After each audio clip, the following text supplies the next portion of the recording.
Rise and shine mga ka-RSP, narito na po ang gabay, patnubay, palala at prediksyon ngayong araw ng July 3, 2024 mula sa nag-iisang The Master Hans Kua.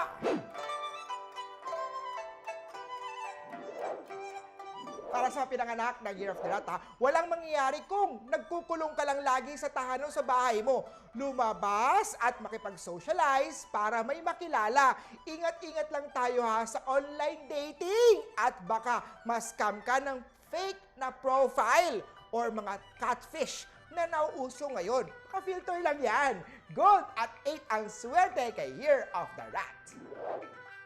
Sa Ox naman tayo, mas mainam ang nakakasunod sa teknolohiya para may skills ka sa bagong trabaho ngayon. Do not get stuck in the past, pati sa mga love life mo. Makabuti na magkaroon kayo ng masinsinan, maayos na usapan ni partner. Be truthful sa sinasabi o mga feelings mo. No more secret at mag-move on ka na sa mga past o nakaraan. Kung serious relationship ang nais, dapat maging honest at ipaalam lahat kay partner. Silver at 3 ang swerte kay Year of the Ox. Tiger naman tayo mag-isip ng mga racket bukod pa sa iyong trabaho. Gamitin mabuti ang skills para sa productive na araw. Iwasan ang maging absent o malate. Magpa-astrology reading kay Master Hans Kua. Aqua at 2 ang swerte kay Year of the Tiger. May sorpresa but not necessary positive Depende ito sa sign ng partner mo. Conflict sign may experience jealousy or even third-party romance. Red at 8 ang swerte kay Year of the Rabbit.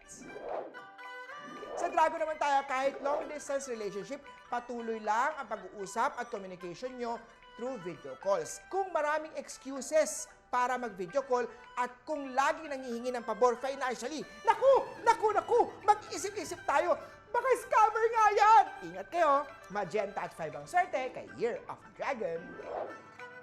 Sa Year of the Snake naman tayo, sampal ng kahirapan is real. A long vacation na walang vacation pay ay masakit sa bulsa. Naku, kung sapat lang ang kinikita para araw-araw sa mga gastusin, better na lang na ipagpaliban muna ang malalaking gastusin.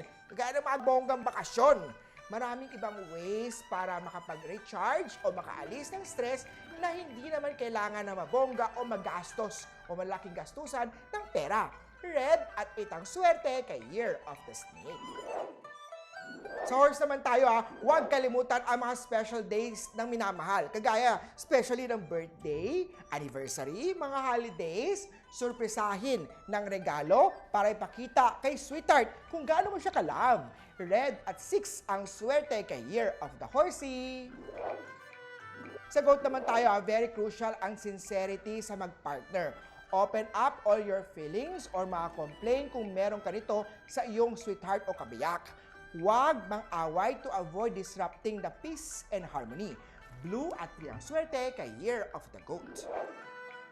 Sa mga monkey na mahilig kumapit, totoo ang kasabihan. If you love someone, set them free. Soulmate will find their way back sa kanilang destined partner. Kung siya talaga ang para sa'yo, babalik at babalik yan sa feeling mo. Green at 6 ang swerte kay Year of the Monkey. Sa rooster naman tayo, be a good leader. Gabayan mo lagi ang mga kasamahan. Maganda ang swerte sa mga job hunters. Maging matyaga lamang sa pag-asenso sa buhay. Yellow at 2 ang swerte kay Year of the Rooster. Sa dog naman tayo, habang maaga pa, alisin na ng unti-unti ang masasamang habits. Sanayin ang katawan sa healthy lifestyle. Kung nais makahanap ng life partner, use pair of items gaya ng pair ng kandila, pair ng vases, pair ng artwork to symbolize partnership and unity, love feng shui sa bahay. Gawin itong decorative, ilagay yan sa southwest area ng bedroom. Purple at 9 ang swerte kay Year of the Doggy. At sa Year of the Pig naman tayo, huwag basta-basta sasaba ka sa kahit anong negosyo. Very risky ito. Seek the help of experienced business people. Maraming mga creative ideas ang papasok sa isip. You might want to write them down. Maganda ang daloy ng trabaho. Pink at 5 ang swerte kay Year of the Piggy. Muli po ito po yung mga gabay, patnubay, paalala at prediksyon lamang ni Master Hans Kua. Nasa inyong mga kamay nakasalalay ang inyong tagumpay. Kaya always stay positive at i-claim ang mga swerte, mga ka-RSP.